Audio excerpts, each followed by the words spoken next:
Olá, povo de Deus, sexta-feira, 7 de julho de 2023, 13ª semana do Tempo Comum.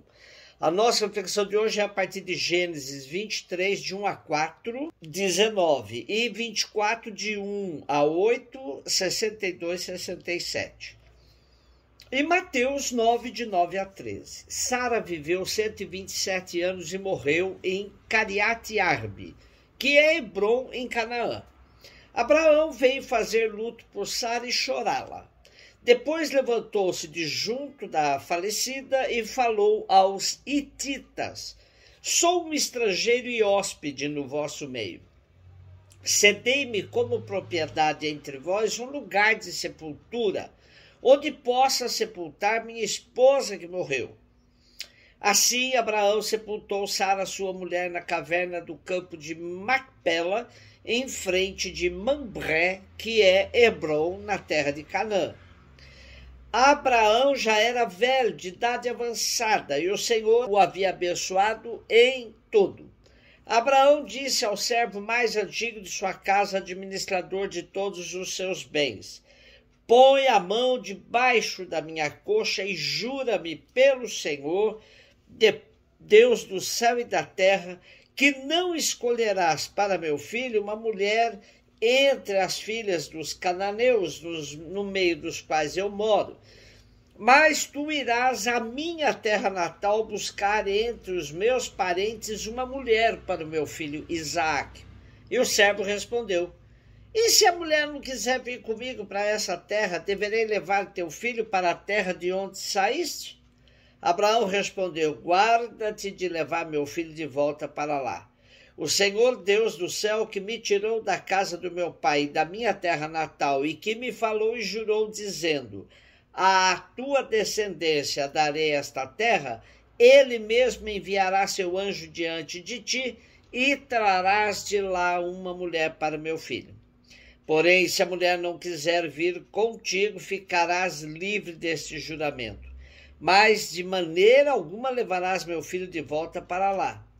Isaque tinha voltado da região do poço de Laai-Roi e morava na terra do Negueb.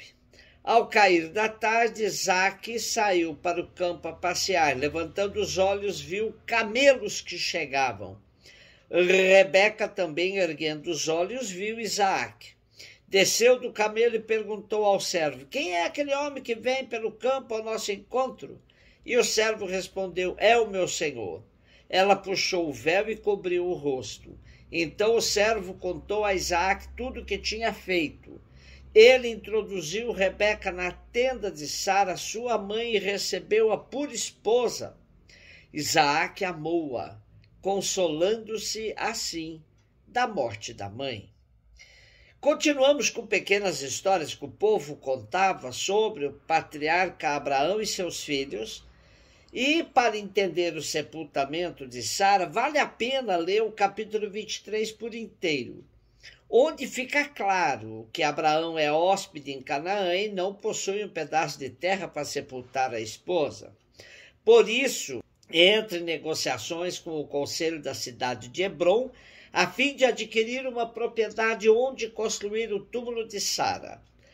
A posse do terreno tornava-o cidadão do lugar. Compra um terreno onde estava a gruta de Macpela e aí sepulta Sara.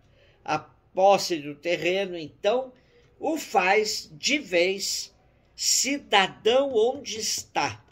E essa sepultura torna-se penhor da promessa da posse de toda a terra. Mais uma vez, o patriarca é chamado a viver de fé, na esperança de bens futuros. A longa narrativa do capítulo 24, que tem o sabor de uma novela, é-nos oferecida hoje no texto que escutamos apenas nos seus versículos iniciais e finais. Mostra-nos que Deus leva por diante a sua ação de escolha e de bênção em relação a Abraão. Este, tendo chegado ao termo da sua vida, confia ao seu servo mais velho o encargo de procurar mulher para Isaque entre os familiares do patriarca. Eliezer conclui felizmente a sua missão, porque Deus realiza as suas promessas de uma terra e de uma descendência para Abraão. Rebeca acolhe o projeto de Deus e torna-se mãe de Israel, instrumento de perpetuação das bênçãos divinas. Isaac perdera a mãe, mas agora tem na sua esposa uma nova mãe de Israel. Mateus 9, de 9 a 13. Jesus viu um homem chamado Mateus sentado na coletoria de impostos e disse-lhe: segue-me. Ele se levantou e seguiu a Jesus. Enquanto Jesus estava à mesa em casa de Mateus, vieram muitos cobradores de impostos e pecadores, e sentaram-se à mesa com Jesus e seus discípulos. Alguns fariseus viram isso e perguntaram aos discípulos: por que vosso mestre come com os cobradores de impostos e pecadores? Jesus ouviu a pergunta e respondeu: aqueles que têm saúde não precisam de médico, mas sim os doentes. Aprendei, pois, o que significa: quero misericórdia e não sacrifício. De fato, eu não vim para chamar justos, mas os pecadores. Esse trecho já o lemos no 10º domingo do tempo comum que estamos vivendo. Jesus acabava de curar um paralítico, perdoando também seus pecados, o que resultou numa discussão com os doutores da lei sobre o poder de perdoar pecados. É depois disso que Jesus se encontra com Mateus, um cobrador de impostos, profissão classificada na época como impura. Portanto, Mateus era um pecador público. Jesus não se importou com isso e propôs a Mateus que o seguisse. Esse encontro continua numa refeição à casa de Mateus, onde muitos outros pecadores se animaram a entrar e estar perto de Jesus e de seus discípulos. Essa proximidade de Jesus dos pecadores é um gesto provocador ao extremo para os fariseus. Jesus continua a anunciar a nova ordem do reino, totalmente diferente da ordem da sociedade da época. Com seus gestos e suas palavras, Jesus vai deixando claro que seu reino não se enquadra na moral farisaica da época. E podemos nos perguntar: será que superamos nós também essa moral hipócrita?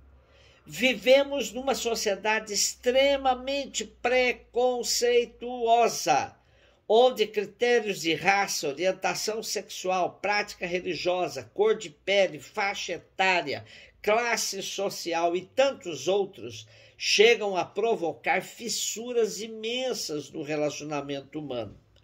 Assumir o seguimento de Jesus é buscar a superação de todo e qualquer preconceito. No reino de Deus anunciado por Jesus, não se admite acepção de pessoas, e culto que segrega pessoas não representa a proposta de Jesus, que quer misericórdia e não sacrifício. Na descrição da vocação de Mateus, reacendemos nossas esperanças, pois Jesus chama para compor seu grupo de discípulos um pecador público. Quando Jesus diz que aqueles que têm saúde não precisam de médico, mas sim os doentes, deixa claro o objetivo de sua missão: salvar a todos e não somente os que se consideram puros e perfeitos.